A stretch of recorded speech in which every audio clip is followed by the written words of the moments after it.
प्रथम। आज तारीख 11 अगस्त 2021 है और हमें प्रीलिम्स के लिए the Hindu and others news को डिस्कस करना है। आज का जो हमारा टॉपिक होगा पहला आईपीसीसी के असेसमेंट रिपोर्ट, क्योंकि इसने अपने रिपोर्ट जो है छठी रिपोर्ट का पहला भाग इसने जारी कर दिया। इसके बाद देखेंगे ईविया आइसलैंड को और अंत में देखेंगे उज्ज्वला 2.0। सबसे पहले बात आईपीसीसी के असेसमेंट रिपोर्ट को, उसको जानने से पहले यानी कि जो रिपोर्ट है इसे जानने से पहले इसके इतिहास को हम जानेंगे। तो जो जलवायु परिवर्तन हो रहा है यानी कि जो क्लाइमेट चेंज हो रहा है ये आज की बात नहीं है। सबसे पहले इसकी जो बात की गई स्टॉकहोम में, ये जो स्टॉकहोम सम्मेलन है यह कब किया गया था? 1972 में। इसी समय विश्व भर के नेताओं ने यहाँ पर बैठ करके पूरे जो पृथ्वी की जो जलवायु बदल रही है उसके बारे में यहाँ पर चर्चा की। यहाँ पर वैसे तो कोई निर्णय नहीं लिया गया, लेकिन यहाँ पर जरूर चर्चा की गई कि किस प्रकार से जलवायु परिवर्तित हो रही है और उससे सबको मिलकर के इसमें बचाना है, हिस्सेदारी सबको लेनी है, क्योंकि पृथ्वी सबकी है। तो इसके कुछ महीने बाद यूएनईपी का गठन किया गया, यानी कि 1972 में हुआ और उसी के कुछ महीने बाद ये हुआ यूएनईपी का गठन, यूनाइटेड नेशन इन्वायरमेंट प्रोग्राम। काम था कि जो इन्वायरमेंट है उसके प्रति जो प्रोग्राम बनाने हैं किससे करना था? यूएनईपी को। इसलिए संयुक्त राष्ट्र महासभा के द्वारा यूएनईपी को बनाया गया।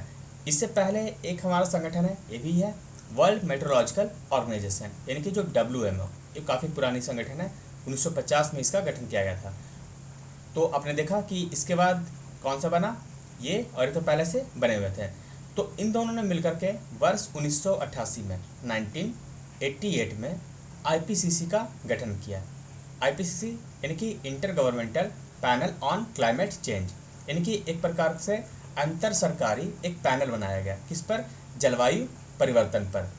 तो जलवायु परिवर्तन पर इसका कार्य यह है कि एक प्रकार से यह रिसर्च एजेंसी है और किस प्रकार से जलवायु हमारी बदल रही है उस पर इससे क्या होता है, एक रिपोर्ट प्रस्तुत करना है। अब तक इसने 5 रिपोर्ट प्रस्तुत कर दी है और ये जो छठा है उसका भाग 1 जो है अभी प्रस्तुत किया है इस सप्ताह, तो इसे में देखना आवश्यक था। तो आपने क्या क्या समझा अभी? ये जो है स्टॉकहोम जो है इसमें सबसे पहले जलवायु परिवर्तन संबंधित चर्चा की गई, उसके बाद जो है यूएनईपी गठन किया गया और वर्ल्ड मेट्रोलॉजिकल ऑर्गेनाइजेशन पहले से था। इन दोनों ने मिलकर के 1988 में जो है आईपीसीसी का गठन किया गया, जिसका काम क्या है कि जलवायु जो परिवर्तन हो रही है उससे संबंधित एक असेसमेंट, एक समीक्षा जो रिपोर्ट है उसे प्रस्तुत करना होता है। अब यहाँ पर देखेंगे आईपीसीसी के बारे में थोड़ी सी और जानकारी। आईपीसीसी का आप मुख्यालय यहाँ पे देख सकते हैं, यह जिनेवा में है, स्विट्जरलैंड, और यह 1989 में बनाया गया। यह क्या है? Inter governmental panel. यहाँ पे आप देख सकते हैं एक और जानकारी है कि आईपीसीसी खुद जो है साइंटिफिक रिसर्च नहीं करती है, यानी कि जो वैज्ञानिक शोध होते हैं वह नहीं करती है, बल्कि यह विभिन्न वैज्ञानिकों से, पूरे विश्व के वैज्ञानिकों से यह करती है, पूछा करती है कि जो जलवायु परिवर्तन हो रहे हैं वो किस प्रकार से विश्व को प्रभावित हो रहे हैं, उसके क्या कारण हैं। यानी कि ये जो है विभिन्न देशों के, विभिन्न राष्ट्रों के जो वैज्ञानिक होते हैं उन सब की सहायता लेकर के यह एक रिपोर्ट तैयार करती है, ना कि यह खुद रिसर्च करती है। ये जो काम है इसका विभिन्न जो वैज्ञानिक होते हैं उनका, और उनको उनके द्वारा जब पूछ करके एक रिपोर्ट तैयार करती है। और इस प्रकार से अब तक इसने 5 रिपोर्ट जो है 5 असेसमेंट रिपोर्ट प्रस्तुत कर दी है। सबसे पहला जो प्रस्तुत किया गया था 1990 में, और जो 5वां है 2014 में प्रस्तुत किया गया था। इसी के आधार पर जो है जो पेरिस क्लाइमेट चेंज वाला जो सम्मेलन हुआ था उसका यह आधार बना था 5वां रिपोर्ट। यहाँ पे देखें तो आईपीसीसी के द्वारा ये जो इसी वीक जो है 6, ये जो छठी असेसमेंट रिपोर्ट उसका पार्ट 1 जो है जारी कर दिया गया और इसके 2 और पार्ट जो है वो अगले वर्ष जारी किए जाएंगे। ये जो है आईपीसीसी की जो छठी रिपोर्ट है inter governmental panel on climate change, याद रखिएगा आईपीसीसी का फुल फॉर्म भी है। तो ये जो आईपीसीसी है उसका ये जो रिपोर्ट जारी किया गया यह 3 वर्किंग ग्रुप के द्वारा, वर्किंग ग्रुप 1, 2 और 3 यहाँ पे देखिए। तो पहला वर्किंग ग्रुप जो है उसका काम क्या होता है, इसका काम होता है जब क्लाइमेट चेंज हो रहा है उसके बारे में यहाँ पर प्रमाण देना एक प्रकार से। दूसरा है कि जो जलवायु परिवर्तन हो रहा है उसका इम्पैक्ट क्या पड़ रहा है, उसके सुविधा क्या है और अडेप्टेशन जो इशूज हैं वे क्या क्या हैं। और जो वर्किंग ग्रुप 3 है उसका काम है हमें किस प्रकार से बचना है, हमारे कौन से निर्णय लेना है, यानी कि एक्शन जो लिया जाता है वह बतलाया जाता है वर्किंग ग्रुप थर्ड के द्वारा। तो अब समझें, वर्किंग 1, दूसरा और तीसरा इनका काम होता है। इसमें लगभग 750 जो है साइंटिफिक इनके साइंटिस्ट जो है इसमें भाग लिए और इस रिपोर्ट को जो प्रस्तुत किया गया, लेकिन प्रस्तुत होने से पहले लगभग 14,000 वैज्ञानिकों के द्वारा इसे रिव्यू भी किया गया, नीट पर समीक्षा करके, और उसके बाद जो है रिपोर्ट इसे जारी किया गया। यहाँ पे हम देखेंगे फर्स्ट असेसमेंट रिपोर्ट जो है सबसे पहले कब जारी किया गया था, 1990 में यहाँ पर। तो ये जो रिपोर्ट जारी किया गया था इसमें साफ साफ बोला गया कि जो हमारी जो मानवीय गतिविधि है उसी कारण ये जो है ग्रीन हाउस गैस जो है पर्यावरण में बढ़ रहा है। यानी कि सीधे सीधे बोल दिया गया 1990 में कि हमारी जो मानवीय गतिविधि है उसी कारण ये जो एटमॉस्फेयर है उसमें ग्रीन हाउस गैसों की जो मात्रा है वह बढ़ रही है। इसमें आगे बोला गया है, एक ही रिपोर्ट 1 है उसमें, तो इसमें बोला गया कि ग्लोबल जो टेम्परेचर है वह 0.3 से 0.6% जो कि बढ़ा पिछले 100 वर्ष में। यानी कि पिछले 100 वर्ष में जो हमारा तापमान है वो कितना 0.3 से 0.6 डिग्री सेल्सियस तक बढ़ गया है। अगर औद्योगिक जो ईरा है तो उसकी बात करें तो उसकी तुलना में 2025 तक जो है तापमान 2 डिग्री सेल्सियस तक रहेगा और इस सदी के अंत तक यानी 2100 तक यह 4 डिग्री सेल्सियस तक रहेगा। समुद्र का जो लेवल होगा वो कितना होगा 65 सेंटीमीटर जो है बढ़ जाएगा 2100 के अंत तक। यानी कि जो हमारी जो सदी चल रही है इसके अंत होते होते क्या हो जाएगा, ये जो समुद्र का लेवल है 65 सेंटीमीटर तक बढ़ जाएगा। और जो रिपोर्ट प्रस्तुत किया गया यही जो है जो सम्मेलन हुआ था United nation framework and climate change के, तो 1992 इसी का यह आधार भी बना। कौन सा, ये जो पहला असेसमेंट रिपोर्ट है, चलिए इसको देखते हैं। ये जो है यूनाइटेड यानी कि UNFCCC उसके बारे में कैसे बना, क्योंकि ये जो रिपोर्ट है काफ़ी इम्पोर्टेंट था। उसे जानने से पहले जो है ये हम देखते हैं रियो द जेनेरियो के जो समिट हुए थे इसके बारे में। इससे पहले हम रिकॉल कर लेते हैं कौन सा 1972 क्या पढ़ा हमने, इसमें हम पढ़ा है स्टॉकहोम के बारे में, है ना। इसमें सबसे पहले चर्चा की गई, इसके बाद WMO और UNEP दोनों का गठन यहाँ पे, इससे गठन किया गया था 1972 में और इसे 1950 में ही। तो इन दोनों ने किसे बनाया, इन्होंने बनाया IPCC, जिसका काम क्या था असेसमेंट रिपोर्ट प्रस्तुत करना। तो AR जो है AR 1 को इसने कब दिया 1990 में रिपोर्ट, ये कब बनी थी 1988 में, है ना। तो ये जो रिपोर्ट दिया गया 1990 में, इसी के आधार पर पूरे विश्व में अब चर्चा होने लगी। आपने देखा कि असेसमेंट रिपोर्ट 1 में किस प्रकार से चर्चा की गई कि जलवायु किस प्रकार से बदल रही है और उसके लिए क्या करना होगा। तो इसी के आधार पर जो है पूरे विश्व में जब चर्चा हुई तो विभिन्न देशों के नेता, उनके जो वैज्ञानिक और जो उनके जो कंपनी के उद्योगपति, ये सभी जो है 1992 में यहाँ जमा हुए। कहाँ पे, रियो द जेनेरियो में, यहाँ पे देखिए। और यहीं से 3 चीज़ें निकली। आपने ये समझा 1972 का, इसके बाद ये आपने समझ लिया, तो यहाँ से 3 चीज़ें निकली। ध्यान समझिएगा, क्योंकि यही जो है आप जो क्लाइमेट चेंज देख रहे हैं और उस समय जो विभिन्न समितियाँ और जो रिपोर्ट प्रस्तुत किए जाते हैं, इसके अलावा जो निर्णय लिए जाते हैं हमारे सरकार अंतर्राष्ट्रीय स्तर पर, वो सभी यहीं से निकले हैं। तो इसे आप ध्यान से देखिएगा। पहला है UNFCCC, United nation framework on climate change. दूसरा है UNCBD, United nation convention on biological biodiversity. दूसरा है ये जो देखना आपने UNCBD, और तीसरा जो है UNCCD यानी United nation convention on combat desertification. तो पहला जो है आप देखिए, अब इससे 3 चीज़ें निकली, कौन कौन आप समझिए। UNFCCC, UNCBD और UNCCD। पहला जो काम है इसका काम है जलवायु परिवर्तन संबंधित, जलवायु परिवर्तन। दूसरा है CBD यानी कि ये जो जैव विविधता देखते हैं, इससे संबंधित जो निर्णय लिए जाते हैं इसको जैव विविधता।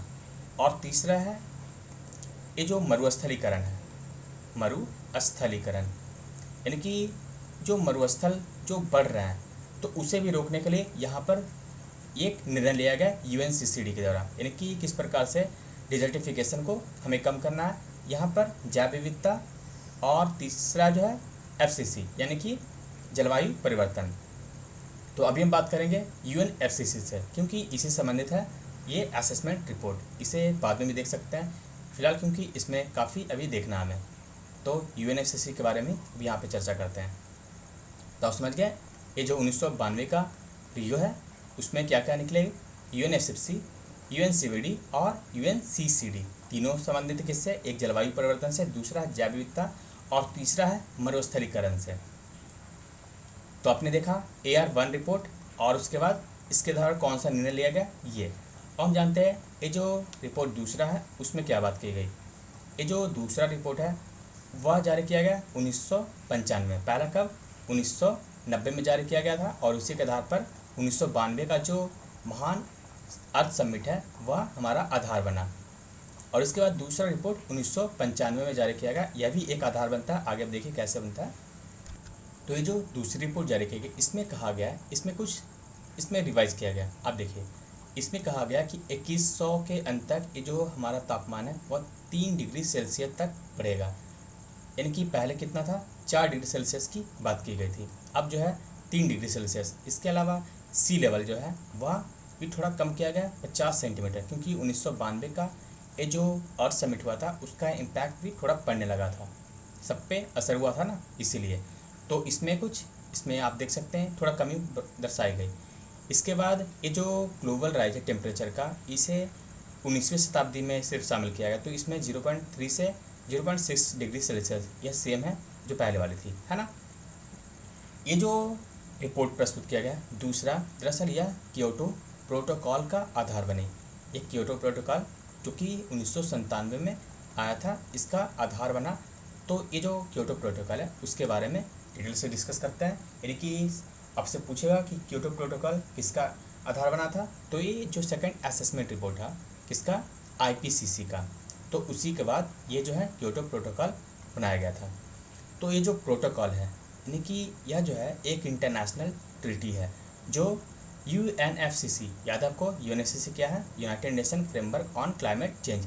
तो इसे आगे करने के लिए, यानी कि 1992 में जो सबमिट हुई थी UNFCC, उसे आगे बढ़ाने के लिए एक प्रकार से अन्य देशों पर, यानी कि जो देश शामिल हैं उन पर एक जो प्रतिबद्धता होती है, कमिटमेंट होते हैं, वो यहाँ पर जारी किया गया है कि आपको किसी भी आधार पर ये जो निर्णय लिए गए इसे आपको लागू करने हैं अपने देश में, यानी कि ये कौन सा, ये क्योटो प्रोटोकॉल में। इससे जो देश शामिल हैं उन पर एक प्रतिबद्धता डाली गई कि ये जो ग्रीन हाउस गैस है इनको आपको रिड्यूस करना है। क्यों, क्योंकि ग्लोबल वार्मिंग का यह एक कारण है, और इसमें एक बड़ा कारण जो है ह्यूमन मेड कार्बन डाइऑक्साइड है, यानी कि जो कार्बन डाइऑक्साइड का उत्सर्जन मानव के द्वारा किया जा रहा है, यह मुख्य कारण है ग्लोबल वार्मिंग का, और इसे ही आपको रिड्यूस करना। और इसी संबंधित जो है ये निर्णय लिया गया क्योटो प्रोटोकॉल में। ये जो क्योटो प्रोटोकॉल है इसे लाया गया था 11 दिसंबर 1997 को, किसके आधार पर, ये असेसमेंट रिपोर्ट के आधार पर। ये जो रिपोर्ट यहाँ पर तो बात की गई, लेकिन यह जो है लागू कब हुआ, 16 फरवरी 2005 को, यानी कि लागू होने में काफ़ी समय लग गया, लगभग 8 वर्ष। और समझ सकते हैं विभिन्न देशों को मनाना कितना मुश्किल होता है। इसे बोला जाता है फर्स्ट कमिटमेंट पीरियड।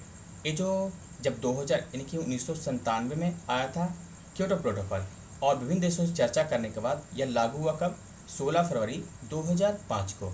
और ये जो है 2005 से 31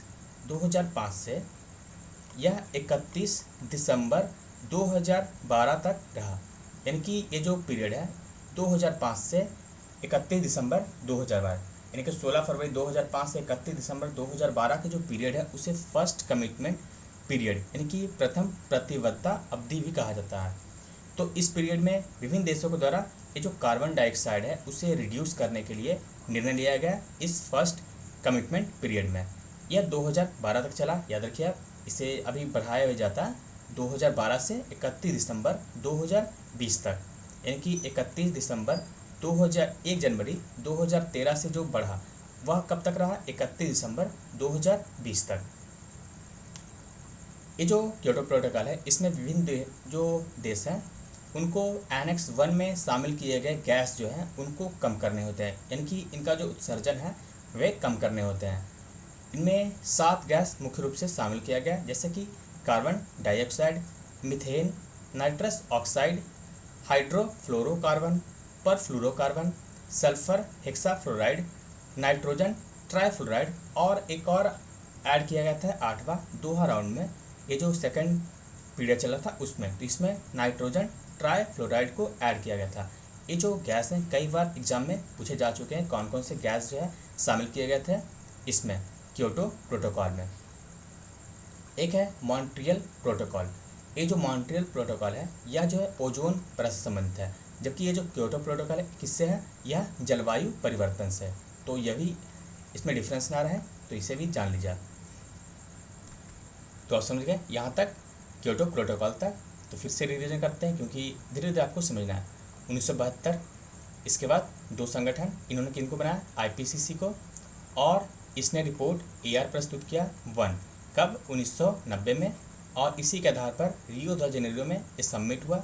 और इसके बाद क्या हुआ कि यहाँ पर 3 चीज़ें निकली, UNCC, UNFCCC और UNCCD। तो UNFCCC को लागू करने के लिए यहाँ पर 1997 में, इससे पहले 1995 में क्या हुआ कि AR रिपोर्ट दूसरा जो है उसने प्रस्तुत किया IPCC के द्वारा, और इसके बाद ये क्योटो प्रोटोकॉल हुआ, है ना। और क्योटो प्रोटोकॉल जो है वह 1997 में आया और लागू कब हुआ? 2005 में। और ये जो इसका पहला पीरियड है वो कहाँ तक था? 2005 से 2012 तक। और इसका जो सेकंड कमिटमेंट जो पीरियड है वह 2012 से 2020 तक चला, यानी कि 31 दिसंबर 2012 को ख़त्म हो गया था और 1 जनवरी 2013 से शुरू होकर के 2020 तक। अब देखिए ये जो प्रतिबद्धता अवधि क्यों, दरअसल ये जो 2012 में समाप्त हो गई थी, और ये जो जलवायु परिवर्तन से जो निर्णय लिया जाते थे उसके आधार पर विभिन्न देशों पर जो प्रतिबद्धता डाली गई थी उससे संबंधित अन्य निर्णय अभी लागू नहीं हुए थे। तो बीच में एक आता है 2015 का जो पेरिस क्लाइमेट चेंज जो का सबमिट हुआ था, तो इसके पहले जो था इसे और एक्सटेंड कर दिया गया, यानी कि तब तक जो है जब तक कोई मुख्य निर्णय नहीं ले जाते हैं जलवायु परिवर्तन को रोकने के लिए, तब तक जो है इसे बढ़ा दिया गया था, यानी किसे? क्योटो प्रोटोकॉल को। इसलिए यह जो है 2012 से 2020, अब बीच में क्या होता है इसे हम देखेंगे 2015 को। तो यहाँ तक आप समझ गए कि इसमें कौन कौन से गैसों को शामिल किया गया था। यहाँ पर थर्ड असेसमेंट रिपोर्ट जो है वह 2001 में प्रस्तुत किया गया। पहला कब? 1990, दूसरा है 1995 और तीसरा है 2001। ये AR रिपोर्ट है, असेसमेंट रिपोर्ट IPCC का। इसमें क्या बातें की गई? इसमें काफ़ी भयानक बातें की गई, क्योंकि अब देखिए 1997 में आया था क्योटो प्रोटोकॉल, लेकिन इसे लागू होने में कितना समय लग गया? 8 साल। और लागू कब हुआ? 2005 में। और इसी के बीच ये जो रिपोर्ट, क्योंकि विभिन्न देश जो है क्योटो प्रोटोकॉल मानने के लिए तैयार नहीं थे, यहाँ तक कि अमेरिका, कनाडा, इतने बड़े देश जिन्होंने औद्योगिकरण को बढ़ावा दिया वो खुद भी इसे मानने को तैयार नहीं थे। इसलिए जो है 1997 से 2005 लग गया इसे 8 वर्ष। और इसी के बीच में आता है थर्ड असेसमेंट रिपोर्ट IPCC का। इसमें जो तुलना किया गया था यह 1990 से ही तुलना किया गया, यानी कि AR1 जो आया था रिपोर्ट 1990 में, उसी के आधार पर यहाँ से, यानी कि पहले बात की जाती थी औद्योगिक इरा की, इंडस्ट्रियल जो पीरियड है उससे पहले तुलना किया था, लेकिन यहाँ पे आप देख सकते हैं 1900 से ही यह तुलना किया है 1990 से। इसमें तुलना किया गया कि 1990 से अगर देखा जाए तो 2100 तक हमारा जो टेम्परेचर है 1.4 से 5.8 डिग्री सेल्सियस तक बढ़ जाएगा। अब समझ रहे हैं कितनी बड़ी बात की गई यहाँ पर, जहाँ 3 डिग्री 4 डिग्री, यहाँ पर सीधे लगभग 6 डिग्री सेल्सियस की बात की है। 5.8 डिग्री सेल्सियस काफ़ी अधिक हो जाएगी तापमान, जो कि पिछले 10,000 वर्ष में सर्वाधिक होगी। यहाँ पर ये रिपोर्ट में बोला गया, थर्ड असेसमेंट रिपोर्ट में। इसके बाद इसमें कहा गया कि जो रेनफॉल है यानी कि वर्षा है वह भी काफ़ी इंक्रीज होगी। आप भी देख सकते हैं कि किस प्रकार से किन किन एरियाज में अब वर्षा जो है होने लगी है। तो यहाँ पर पहले ही बोला गया कि यहाँ पर जो वर्षा है उसकी मात्रा काफ़ी अधिक बढ़ जाएगी। इसके अलावा सी लेवल भी जो है 1990 के लेवल से यह जो है 80 सेंटीमीटर तक बढ़ जाएगा। और 2100 तक तो ये काफ़ी अधिक होगी। ग्लेशियर पिघलने लगेंगे 21वीं शताब्दी तक। इसके अलावा ये जो एक्सट्रीम वेदर कंडीशन होंगे वे भी आपको देखने को मिलेंगे। आप भी देख रहे हैं हीट वेव किस प्रकार से आने लगे हैं, और इसका जो मुख्य कारण बनाया गया कौन, ह्यूमन एक्टिविटीज़ को, यानी कि हमारी जो मानवीय गतिविधि है यही है जो जलवायु परिवर्तन को आगे बढ़ा रही है। यानी कि जलवायु जो परिवर्तित हो रही है उसका मुख्य कारण क्या है, ह्यूमन एक्टिविटीज। ये बोला गया थर्ड असेसमेंट रिपोर्ट में। यहाँ पर फोर्थ असेसमेंट रिपोर्ट जो है वह 2007 में प्रस्तुत किया गया, क्योंकि 2005 में लागू किया गया था कौन, बताइए, क्योटो प्रोटोकॉल। और इसके बाद 2 वर्ष बाद AR रिपोर्ट जो जारी किया गया, फोर्थ AR रिपोर्ट। इसमें क्या बातें की गई, इसमें कहा गया कि जो ग्रीन हाउस गैस है वह 1970 से 2004 के बीच लगभग 70% बढ़ा है। यानी कि जो ग्रीन हाउस गैस हैं, आपने देखा था कौन कौन से ग्रीन हाउस गैस हैं सेकेंड असेसमेंट रिपोर्ट। तो इसमें कहा गया कि ये जो है 1970 से 2004 के बीच यह 70% तक बढ़ गया है। इसके अलावा ये जो एटमॉस्फेयर में कार्बन डाइऑक्साइड है वह भी 2005 में आप देख सकते हैं 379 ppm है, पार्टिकुलेट पर मैटर। तो ये जो है काफ़ी अधिक है 2005 में, जो कि 6,50,000 वर्ष में सबसे अधिक है ये कार्बन डाइऑक्साइड की मात्रा। इसके अलावा एक वर्स्ट सिनेरियो भी बोला गया कि 2100 तक जो है ये जो तापमान है वह 4.5 डिग्री सेल्सियस तक बढ़ जाएगा, जो कि प्री इंडस्ट्रियल लेवल ये जो एरा है उससे तुलना किया गया है, यानी कि पूर्व औद्योगिक जो है उससे। और ये जो समुद्र की बात की गई, यानी कि समुद्र लेवल जो है वह भी 60 सेंटीमीटर बढ़ जाएगा, जो कि 1990 के लेवल से बतलाया गया। इनकी 1990 को आधार बनाया गया। इसके आधार पर कहा गया कि जो समुद्री स्तर है वह 60 सेंटीमीटर अधिक होगा। यह जो रिपोर्ट है इसे नोबेल पुरस्कार भी दिया जाता है। 2007 का जो नोबेल पुरस्कार है वह IPCC को दिया जाता है। IPCC गठन कब होता है, 1988 में, और इसे 2007 में जो है नोबेल शांति पुरस्कार भी दिया जाता है, क्योंकि यह जो है रिपोर्ट के आधार पर विश्व में एक प्रकार से लोगों को एक प्रकार से उन पर प्रतिबद्धता डाल रही है और लोगों को सोचने पर मजबूर कर रही है कि आप जो है ये पूरा जो विश्व है उसको बर्बाद करने का एक अधिकार है। यानी इसने विभिन्न देशों को बतलाया कि ये जो जलवायु परिवर्तन है उसके जिम्मेदार सिर्फ और सिर्फ आप हैं, और इसी के आधार पर सभी लोगों ने निर्णय लेना शुरू किया। और तब जा आपने देखा कि 2005 में जो है क्या लागू हुआ, क्योटो प्रोटोकॉल, और इसी के आधार पर जो है इसे IPCC को नोबेल शांति पुरस्कार दिया गया 2007 का। ये जो रिपोर्ट प्रस्तुत किया गया फोर्थ असेसमेंट रिपोर्ट, यह बना आधार 2009 का जो कोपेनहेगन क्लाइमेट समिट हुआ उसका। यह जो कोपेनहेगन समिट है यह भी एक प्रकार से 1992 से ही जुड़ा हुआ, क्योंकि आपने देखा UNFCCC यानी कि किस प्रकार से हमारे जलवायु परिवर्तन हो रहे उसे रोकने के लिए एक निर्णय लेना था।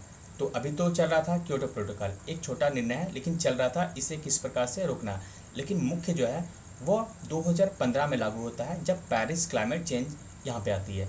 तो अभी आप देख रहे हैं फोर्थ असेसमेंट रिपोर्ट, ये जो 5वां रिपोर्ट है उसमें आपको और स्पष्ट हो जाएगा। तो आप देखिए ये जो 5वां जो असेसमेंट रिपोर्ट है इसे जारी किया गया 2014 में, है ना। इस रिपोर्ट में कहा गया कि जो आधे से अधिक जो तापमान बढ़े हैं वह 1950 से बढ़े हैं, और इसका मुख्य कारण ह्यूमन एक्टिविटीज़ है। यानी कि इसमें साफ साफ कहा गया 5वें असेसमेंट रिपोर्ट में कि हमारा जो तापमान बढ़ रहा है, अब तक जो तापमान बढ़ा है उसमें आधे से भी अधिक जो बढ़ा है वह 1950 के बाद बढ़ा है। यानी आप सोचिए कि ये तापमान किस प्रकार से इसके बाद बढ़ने शुरू हुए हैं। इसके अलावा इसमें कहा गया न सिर्फ कार्बन डाइऑक्साइड बल्कि मीथेन और नाइट्रस ऑक्साइड, ये सब गैस आप याद रखिए कहाँ पर आपने सेकंड असेसमेंट रिपोर्ट में जो क्योटो प्रोटोकॉल में शामिल किया गया था। तो ये जो गैस है कम होने के बजाय क्या हुआ, बढ़े हैं, और ये जो 8 लाख वर्ष में यह सर्वाधिक है। इस रिपोर्ट में यह कहा गया कि जो कार्बन डाइऑक्साइड, मीथेन और नाइट्रस ऑक्साइड है ये तीनों जो गैस हैं ये काफ़ी बढ़े हैं 8 लाख वर्ष में सर्वाधिक। इसके अलावा ये जो वैश्विक तापमान है, ग्लोबल टेम्परेचर है, वह भी देखें तो 2100 तक या कितना हो जाएगा 4.8 डिग्री सेल्सियस हो जाएंगे, और इसमें हीट वेव भी आपको देखने को मिलेगा। आप भी देख रहे हैं हीट वेव किस प्रकार से बढ़ रहे हैं। इसके अलावा बोला गया कि जो लार्ज स्पीसीज हैं यानी कि जो जीव हैं वह भी अब एक्सटिंक्शन होंगे, यानी कि वह विलुप्त होने के कगार पर चले जाएंगे अगर इसमें निर्णय हमें नहीं लिया तो। खाद्य सुरक्षा भी हमारी संकट में होगी। तो ये जो बोला गया फिफ्थ असेसमेंट रिपोर्ट में, और इसी के आधार पर ये जो है 2015 का पेरिस एग्रीमेंट किया गया था 2015 का, क्योंकि आपने देखा 1992 में जो रियो समिट हुए थे यूएन में, उसमें यूएनएफसीसी को बनाया गया था, है ना। तो उसी के आधार पर हमें एक निर्णय लेना था, और यह जो निर्णय लिया गया 2015 में, जिसे पेरिस एग्रीमेंट कहा जाता है। और इसका जो आधार था ये आईपीसीसी के जो विभिन्न रिपोर्ट 1 से लेकर के जो 5 तक प्रस्तुत किए थे, और इनमें मुख्य रूप से 5वां आधार बना, क्योंकि इसने 12 बोला कि आप कोई निर्णय लीजिए, कोई निर्णय लीजिए, लेकिन नहीं लिया जा रहा था। बीच में क्योटो प्रोटोकॉल को लिया गया था, वह भी जो है यहाँ पर उसे भी सही ढंग से नहीं लागू किया जा रहा था, लेकिन इसे धीरे धीरे बढ़ा करके 2020 तक किया गया था। आप समझ गए, ये जो पेरिस एग्रीमेंट यहाँ तक हमने देखा, इसे फिर से रिकॉल कर लेते हैं ताकि रिकॉल में आपको दिक्कत ना हो। यहाँ पे देखिए, सबसे पहले हम बात करेंगे 1972, याद रखिए 1972 स्टॉकहोम। इसके बाद 2 संगठन यूएनईपी और डब्ल्यूएमओ, इससे गठन किया गया था 1972 में। इन दोनों ने किससे किया? आईपीसीसी को, है ना। और आईपीसीसी के द्वारा रिपोर्ट प्रस्तुत किया गया AR1 के आधार पर 1992 का रियो द जेनेरियो सबमिट होते हैं। इसी के आधार पर 3 चीज़ें निकलती है, एक जलवायु परिवर्तन संबंधित यूएनएफसीसी, यूएनसीबीडी जो कि जैव विविधता, और यूएनसीसीडी किससे संबंधित है? यह डिजर्टिफिकेशन से, यानी कि मरुस्थलीकरण से। तो इसके आधार पर ये जो है 1995 में एक रिपोर्ट प्रस्तुत किया जाता है, कौन सा? AR2। और इसी के आधार पर जो है वो क्योटो प्रोटोकॉल आता है, कहाँ पे? 1997 में, जो कि लागू होता है 2005 में। अब देखिए, ये जो क्लाइमेट समिट है, इसी समय निर्णय हमें लिया 2015 में। उससे संबंधित जो है विभिन्न देशों को एक प्रतिबद्धता डाली गई थी कि आप जो गैस है इसे कम कीजिए, किसमें? ये क्योटो प्रोटोकॉल में 2005 से। अभी आपने इससे पहले भी देख लिया, क्योटो प्रोटोकॉल जो है 2005 से 2012 तक था इसका फर्स्ट कमिटमेंट पीरियड, और सेकंड जो था 2013, यानी कि 2013 से 20 तक जो है 31 दिसंबर 2020 तक। अभी आप कौन सा सदी में है? 21 सदी में। और अभी जो ईयर कौन सा है? वो है 2021 चल रहा है, यानी कि 31 दिसंबर 2020 तक तो यह खत्म हो गया था ना। यानी कि अभी जो 8 महीने हैं, आज है 11 अगस्त, तो ये जो 8 महीने हैं इसमें कौन सा चल रहा है अभी आप नहीं बता सकते ये क्योटो प्रोटोकॉल है या फिर ये पेरिस। दरअसल ये पेरिस एग्रीमेंट ही चल रहा है, क्योंकि इसे 2020 में लागू होना था। तो क्योटो प्रोटोकॉल अभी फिलहाल इसे आप सस्पेंड मांग सकते हैं। तो अब जो है पेरिस एग्रीमेंट ही अब ये चल रहा है। इसमें भी विभिन्न देश जो हैं वह क्या कर रहे हैं कि इसमें अपने प्रतिबद्धता को जारी नहीं कर रहे हैं। यहाँ तक कि अमेरिका खुद भी इससे अलग हो गया था। याद कीजिए, डोनाल्ड ट्रंप जो है पेरिस एग्रीमेंट से ही बाहर हो गए थे, लेकिन जैसे ही अभी जो बाइडेन जो राष्ट्रपति बने हैं अमेरिका के, वो आते ही अपने कार्यकाल के दूसरे दिन ही उन्होंने इस पर हस्ताक्षर किया और पेरिस एग्रीमेंट में फिर से शामिल हो गए। दरअसल ये जो पेरिस एग्रीमेंट है 2015 का, इसमें क्या किया गया कि जो औद्योगिक राष्ट्र हैं वह सबसे पहले जिम्मेदारी लें कि उन्होंने ये जो जलवायु परिवर्तन हुआ उसको आगे बढ़ाया है। यानी कि मुख्य रूप से इस पर जिम्मेदारी दी गई बड़े देशों को, जो औद्योगिकरण के मुख्य जिम्मेदार हैं, और उसके बाद जो छोटे देश हैं उनको कार्रवाई की गई। तो यानी कि सबसे पहले आपको जिम्मेदारी लेनी इन बड़े राष्ट्रों को, उसके बाद मध्यम, और उसके बाद है छोटे राष्ट्रों को। और द्वीप वाले राष्ट्र हैं, यानी जो आइसलैंड वगैरह हैं, इनको पैसे देने थे, यानी कि जो बड़े राष्ट्र हैं। इसके अलावा जो हमारे जैसे कि भारत जो कि विकासशील राष्ट्र है, इसने भी उतनी हिस्सेदारी नहीं निभाई औद्योगिकरण में। आप भी देख सकते हैं कि भारत में औद्योगिकरण कितना कम है। तो ये जो मुख्य रूप से जिम्मेदारी किसको है? ये बड़े राष्ट्रों को। लेकिन यह खुद जो है पैसे देने से इनकार करते हैं, क्योंकि इन्हें $100 बिलियन जो है यहाँ पर मदद करनी थी विभिन्न देशों को 2020 से। लेकिन ये जो पीछे मुड़ते हैं और पेरिस एग्रीमेंट से ही भागते हैं, जैसे कि अमेरिका के द्वारा। तो यहाँ तक आप समझ गए फिफ्थ असेसमेंट रिपोर्ट तक। और हम जानते हैं ये जो छठी जारी की गई उसके बारे में। आप इसमें अब तक जो देखा आपने पहली से 5वीं तक, इसमें आपको स्पष्ट हो गया होगा कि किस प्रकार से हमारा जो जलवायु किस प्रकार से परिवर्तित हो रही है। आपको क्लियर पिक्चर एक पता चल गया होगा। ये जो AR रिपोर्ट है, असेसमेंट रिपोर्ट 2021, इसका टाइटल आप देख सकते हैं, क्लाइमेट चेंज 2021। ये जो पार्ट 1 है, इसका जो पार्ट 2 और 3 जो है अगले साल यह जारी किया जाएगा। यानी कि पार्ट 1 जो है इसमें कहा गया कि जो जलवायु परिवर्तन हो रहे हैं, इसके बाद आप देखेंगे क्या होगा कि जो एक्सट्रीम रेनफॉल होंगे, अभी आप देख रहे हैं जैसे कि राजस्थान, गुजरात में किस प्रकार से बारिश हुई है। आपने देखा होगा कि जो चक्रवात आते हैं उससे किस प्रकार से इस बारंबारता चक्रवातों की वह बढ़ गई है। तो ये सब जो है इस रिपोर्ट में बतलाया गया है। इसके अलावा रेनफॉल के बाद बात करें तो समुद्र का जो स्तर है वह भी काफ़ी बढ़ा होगा। हमने पिछले महीने पढ़ा था 5 जुलाई को, जो लास्ट आइस एरिया है ना, तो किस प्रकार से वह पिघल गया था। इसके अलावा कल हमने देखा था एमोक के बारे में। एमोक यानी कि अटलांटिक मेरीडोनल जो करंट था वो किस प्रकार से प्रभावित हो रहा है, तो उसे भी आपने देखा था कल। तो ये सब जो कारण है ये किसके हैं, जलवायु परिवर्तन के। आपने देखा मेल्टिंग हो रहे हैं ग्लेशियर। तो इसके अलावा सूखा, ये जो है सूखा भी अब इसमें शामिल किया गया इस रिपोर्ट में। हालांकि इसके लिए अलग से भी एक प्रावधान है, UNCCD है ना, आपने पढ़ा ना 1992 में जो लाया गया था। तो इसमें भी सूखे को शामिल है, क्योंकि सूखे को हम अलग नहीं कर सकते, यह भी जो है जलवायु परिवर्तन से ही संबंधित है। इसमें कहा गया है, ये जो रिपोर्ट है छठी उसके पार्ट 1 में, कि जो 1.5 डिग्री सेल्सियस है वह अब हमसे दूर नहीं है। यानी कि ये जो 1.5 डिग्री सेल्सियस है यह काफ़ी अब नज़दीक है हमसे, यानी कि यह अब लगभग प्राप्त हो चुका है।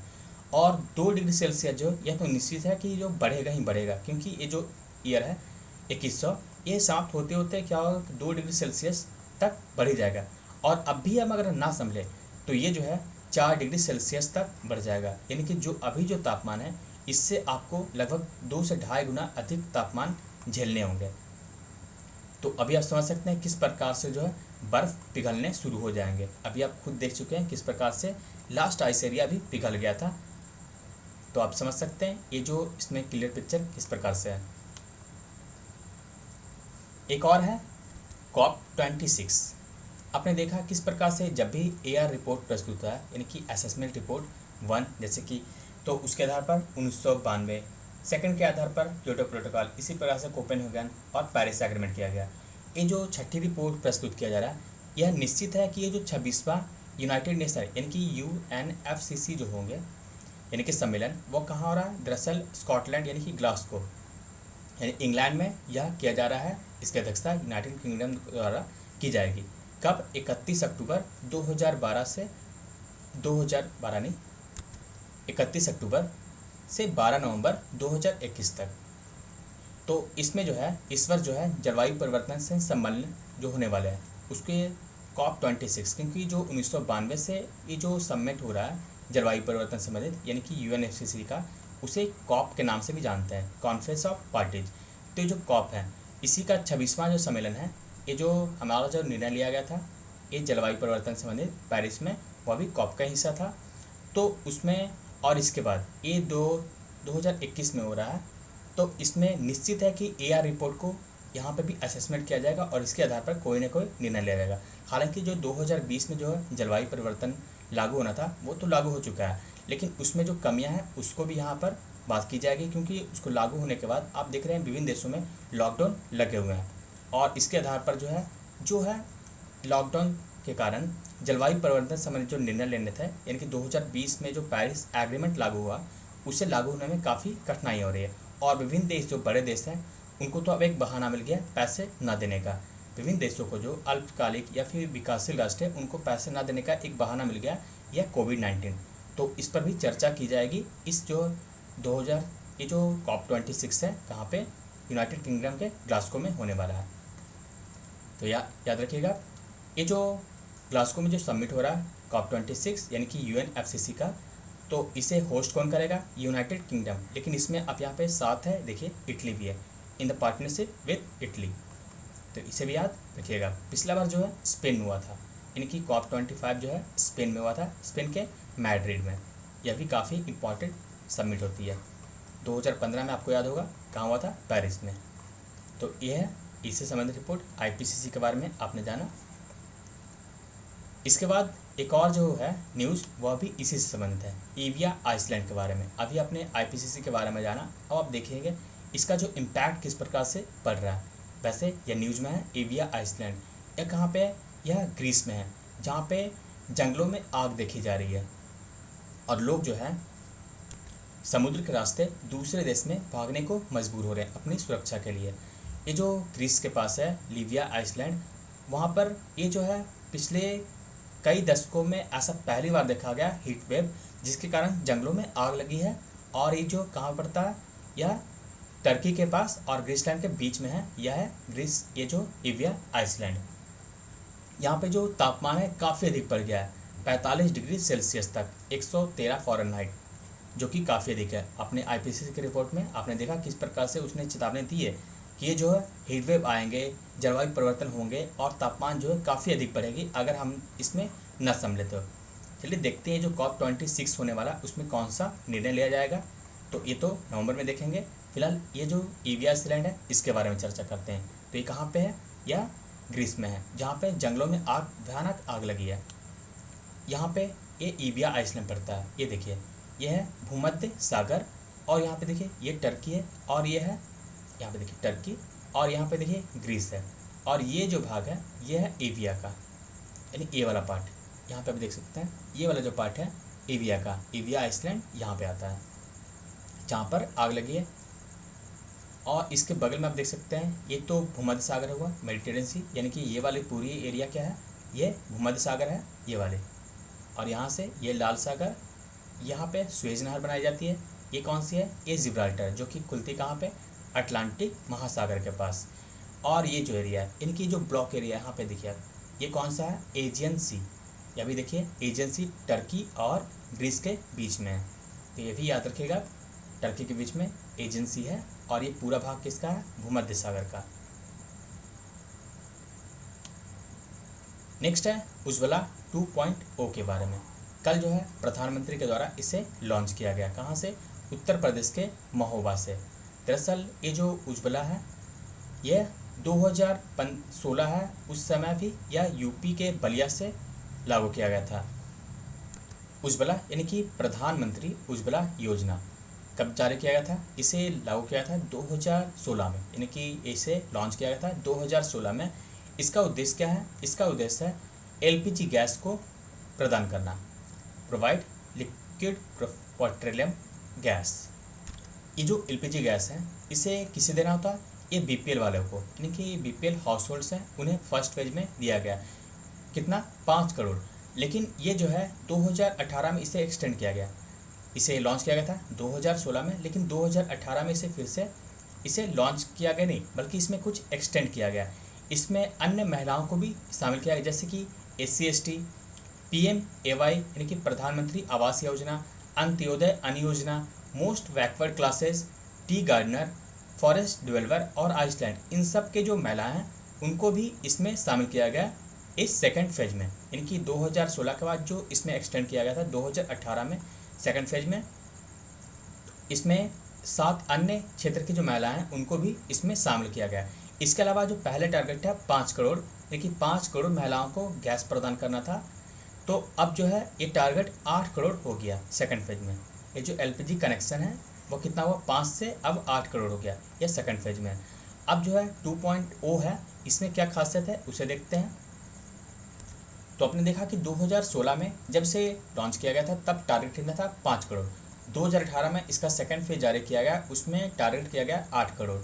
और ये जो है 2.0, इसमें जो टारगेट है इसे काफ़ी बढ़ा दिया गया है। इसमें आप देखिए इसी सदी, ये जो इसी साल है, सदी नहीं काफ़ी सदी हो गई आईपीसीसी में, तो इस साल ही 1 करोड़ जो गैस कनेक्शन है उसे देने हैं। यानी कि ये जो 2021 है, इस साल के अंत तक लगभग 1 करोड़ जो गैस कनेक्शन है हमें प्रदान करें, यानी कि सरकार को प्रदान करने। इसके अलावा एक फ्री रिफिल और स्टोव भी दिया जाएगा, यानी कि जो गैस का जो सिलेंडर होता है वह भी आपको फ्री में और स्टोव भी फ्री में दिया जाएगा। पहले क्या होता था कि गैस को आपको इंस्टॉलमेंट में दिया जाता था, यानी कि जो 1600 रुपये बैठते थे उसको क्या करता है? इंस्टॉलमेंट्स में देने होते थे। लेकिन ये जो है यह फ्री कर देगा। लिखने की इसकी चर्चा सबसे पहले 2021-22 को जो बजट प्रस्तुत किया था उसमें ही यह बात की गई थी। ये जो 2.0 है प्रधानमंत्री उज्ज्वला योजना 2.0, इसमें जो पेपर वर्क है उसे भी काफ़ी कम कर दिया, क्योंकि देखा गया जो माइग्रेंट वर्कर होते हैं, इनकी जो आपने देखा होगा कोविड-19 जैसे माइग्रेंट वर्कर की वजह से पीड़ित हुए थे और एक स्थान से दूसरे स्थान पर जाने को मजबूर हुए थे, क्योंकि उनके पास खाने के लिए कुछ भी नहीं थे। तो इसीलिए इन सब को ध्यान में रख करके ये जो 2.0 है इसमें शामिल किया गया कि जो पेपर वर्क है उसे काफ़ी कम किया जाए और सिर्फ एक राशन कार्ड, यानी कि उनके जो भी राशन कार्ड है और एड्रेस प्रूफ है उनके आधार पर उनको ये जो बेनिफिट है वो दिया जाए। इसमें और बात की गई जैसे कि आपके पास ये सब नहीं तो आप फैमिली डिक्लेरेशन यानी कि एक प्रकार से घोषणा पत्र जो होती है या फिर एड्रेस प्रूफ देकर के भी आप ये जो है उज्ज्वला 2.0 का लाभ ले सकते हैं। इसमें जो अन्य क्राइटेरिया है उसे देखें तो एप्लीकेंट यानी कि जो आवेदन करता हो वो महिला होनी ही चाहिए, मस्ट होनी चाहिए कि महिला हो कम से कम। इसके अलावा उनकी जो उम्र हो यानी कि जो महिला हैं जिनके नाम से आवेदन किया गया उनकी उम्र 18 वर्ष से अधिक हो। वह बीपीएल कैटेगरी यानी कि जो बिलो पॉवर्टी लाइन होते हैं उनके संबंधित फैमिली होनी चाहिए। उनके पास राशन कार्ड होनी चाहिए या फिर बीपीएल कार्ड, और उनके घर में किसी ने भी एलपीजी कनेक्शन यानी कि ना लिया हो। तो ये कुछ क्राइटेरिया है उसके आधार पर। तो आपने जाना आज के बारे में आईपीसीसी, इसके अलावा ईबीआई आइसलैंड और उज्ज्वला 2.0 के बारे में। इसका जो पीडीएफ है आपको टेलीग्राम चैनल पे मिलेगा। तो thank you for watching crack प्रथम।